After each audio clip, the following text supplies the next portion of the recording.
지금부터 문재인 정권 불법 사찰 국민신고센터 편판식을 시작하겠습니다. 하나, 둘, 셋에 맞추어서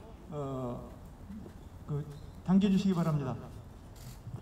하나, 둘, 셋.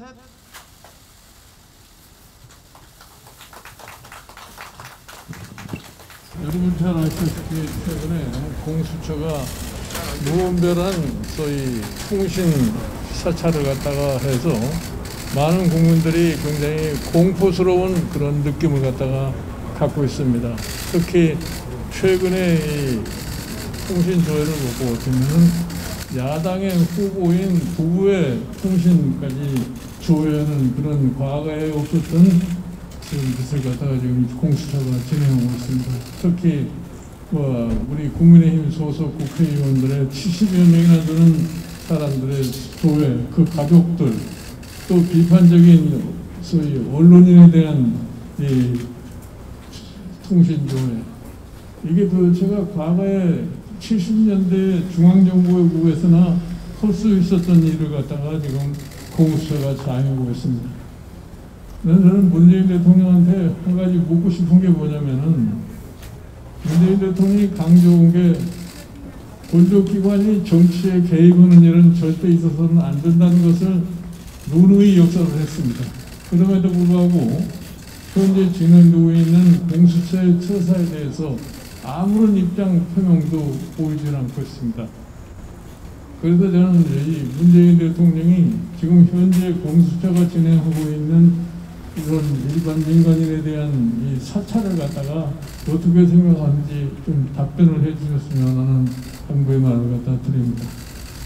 지금 그래서 저희 국민의힘은 이번 대선 기간 동안에 이 공수처의 이 반민주적인 행위를 갖다가 규탄하기 위해서 이 공수처에서 진행하는 이 사찰에 해당하시는 분들이 계속해서 신고를 해주시고 되면 저희 국민의힘에서 이거를 규합을 해가지고 국민에게 낱낱이 공개를 하고, 그럼으로 인해서 우리나라의 지금까지 국민이 이루어온 민주주의를 수호하기 위해서 노력을 한다는 이런 의미에서 오늘 여기에 우리 소위 통신사찰 신고센터를 갖다가 설치를 갖다 했습니다.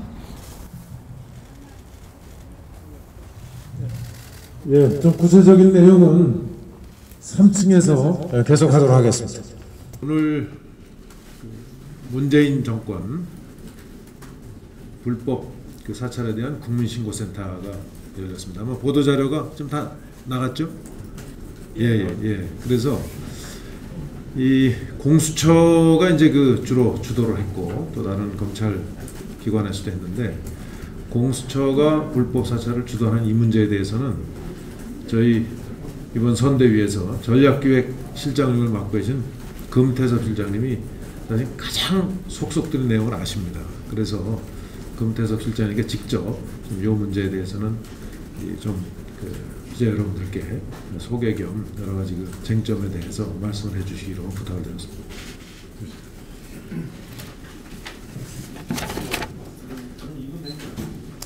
예, 안녕하십니까. 금태섭 전략기획실장입니다. 예상했던 대로 공수처가 야당 정치인들과 언론인들을 사찰하는 행태를 보이고 있습니다.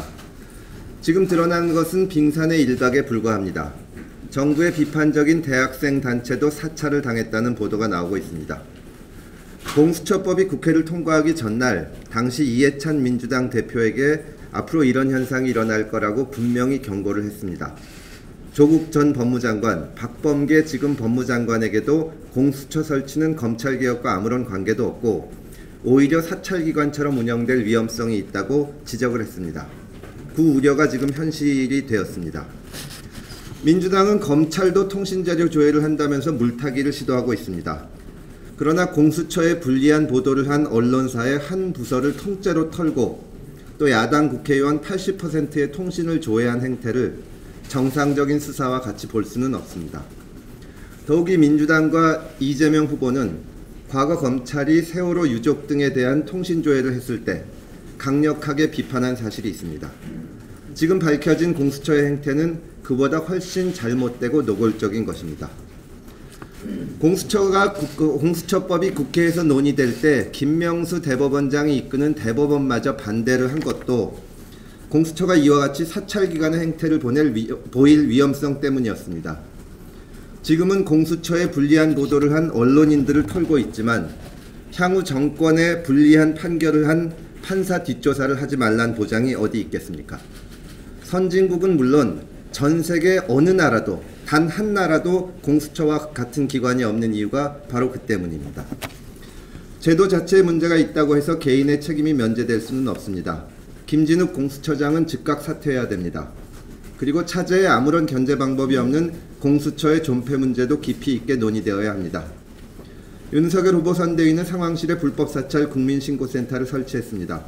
통신에 대한 사찰뿐 아니라 정부의 비판적인 기관이나 인물에 대한 금융정보 수집 등도 모두 수집해서 시정해 나가겠습니다. 공수처에서 영장으로 카카오톡 연락처를 받아서 그 연락처에 있는 사람들이 다 통신로했다는 그런 보도도 있었는데요. 그럼 카카오톡을 이렇게 영장받아서 전체 연락처를 보는 거에 대해서는 어떻게 문제를 보시는지? 아니, 카카오톡 측에서는 그 문자 내역 자체는 보관이 안 돼서 안 주고 있다고 하는데 이런 식으로 국회의원들이 들어있는 단체방 전체를 턴다거나 언론사 한 부서를 통째로 그 통신 자료를 줘야 한다거나 이것은 당연히 법의 취지와도 맞지 않고 직권남용의 우려가 있는 그런 행태입니다.